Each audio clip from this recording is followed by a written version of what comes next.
15 வயதில் இருந்து 19 வயதில் உள்ள மாணவர்கள் வீட்டிற்கு வருகின்ற பொழுது அவர்கள் கால் பாதங்கள் மற்றும் உள்ளங்கையில் வேர்க்கிறதா என்று பெற்றோர் கண்காணிக்க வேண்டும். வண்டலூர் அடுத்த கொலப்பாக்கத்தில் உள்ள ஸ்ரீ ராமானுஜர் கல்லூரியில் நடைபெற்ற போதைப்பொருள் ஒழிப்பு நிகழ்ச்சியில் கலந்து கொண்ட ஆய்வாளர் மாணவர்களுக்கு விழிப்புணர்வு ஏற்படுத்தினார்.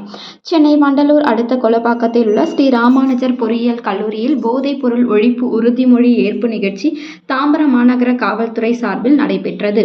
கல்லூரி வளாகத்தில் நடைபெற்ற இந்த நிகழ்ச்சியில் கிளாம்பாக்கம் காவல் ஆய்வாளர் பாலமுரளி சுந்தரம், குற்றப்பிரிவு ஆய்வாளர் ராமதாஸ் கலந்து கொண்டு மாணவர்கள் சிறு வயதிலேயே போதைப் பொருள் பயன்பாட்டினால் ஏற்படும் தீமைகள் குறித்து விளக்கம் அளித்து விழிப்புணர்வு ஏற்படுத்தினர்.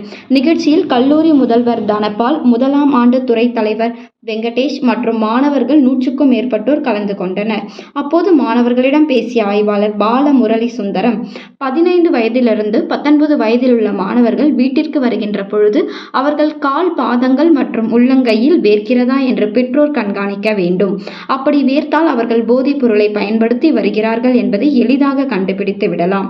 மேலும் போதைப் பொருள் பயன்படுத்தும் மாணவர்களின் கை கால்கள் நடுக்கம் ஏற்படும், மாணவர்கள் கவனம் சிதறுவது போன்றவை 15 வயது முதல் 19 வயது வரை மாணவர்களுக்கு இருந்தால் உடனடியாக அவர்களை அழைத்து சென்று மருத்துவர்களிடம் காண்பிக்க வேண்டும் என்று அறிவுரை கூறினார். நம்ம எப்படி சிம்பிளா இருக்கிறது, நம்ம ஹேர் ஸ்டைலை வச்சோ கலர் அடிக்கிறத வச்சோ டிசைட் பண்ணக்கூடாது. நம்மளுடைய ஆட்டிடியூடு, நம்ம இருக்கிற இடத்துல நம்ம எப்படி அந்த ஃபீல்டில் சக்ஸஸாக இருக்கோம், நம்ம எப்படி முதன்மையாக இருக்கோம், அதை பார்க்கணும். இந்த மாதிரி விஷயங்களை கவனிக்கணும். வீட்டில் அண்ணனோ தம்பியோ அக்காவோ தங்கச்சியோ இந்த மாதிரி விஷயங்கள் இருக்காங்க எப்படி கண்டுபிடிக்கலாம்னா, ஒரே விஷயம், வீட்டுக்கு வரும்போது அவங்க செப்பலை கவனிக்கணும். அந்த செப்பல் ஈரமாக இருந்துச்சுன்னா அவங்களுக்கு ஒன்று நிச்சயம் சின்ன வயசில் ஆரோக்கியம் இல்லாத விஷயங்கள் இருக்க போகிறது. இந்த கால் பாதம் ஈரமாச்சுனாலே எல்டர்ஸுக்கு ஆகலாம். பட் 15 வயசுலேருந்து 19 வயசுக்குள்ள ஆளுகளுக்கு கால் ஈரமாச்சுன்னா அவங்களுக்கு ஏதோ தவறான பழக்க வழக்கம் இருக்குது.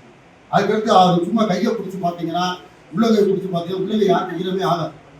உள்ளங்கையை தொட்டு பார்த்தீங்கன்னா ஈரமாக இருந்துச்சுன்னா நிச்சயம் டாக்டர்கிட்ட போகணும். செப்பலை போட்டு கிளம்பி போட்டு பார்த்தீங்கன்னா ஈரமாக இருந்துச்சுனாலே ஒன்று டாக்டர்கிட்ட போகணும். இல்லாட்டி நம்மளுக்கு தவறான பழக்க வழக்கம் இருக்குது. நம்மளால தான் அக்செப்ட் பண்ணி மாற்றுக்கிறதே கிடையாது. இதுதான் இது சிம்டம்ஸ் ஆஃப் யூசிங் ட்ரக்ஸ். இது சின்னது. அதை விட கை கால் நடுங்கும், படபடனே இருப்பாங்க, ஒரு இடத்துல உட்கார மாட்டாங்க, சொல்கிற விஷயத்த படிப்பில் கான்சன்ட்ரேஷன் இருக்காது, மேலே சொல்கிற விஷயத்தை கவனிக்காமல் வேற எங்கேயும் சுற்றிச்சுட்டு இருப்பாங்க. இந்த மாதிரி விஷயங்கள்லாம் சின்ன வயசு பசங்களுக்கு இருக்கவே கூடாது. 15 வயசுக்கு 19 வயசு வாழ்க்கையில் முக்கியமான தருணம். இந்த சிம்டம்ஸ் எல்லாம் கவனித்து நாங்களே பல்வேறுக்கு சொல்லியிருக்கோம். நம்ம பேரண்ட்ஸ் வரும்போதே இதை அவங்கள்ட்ட சொல்லுவோம்.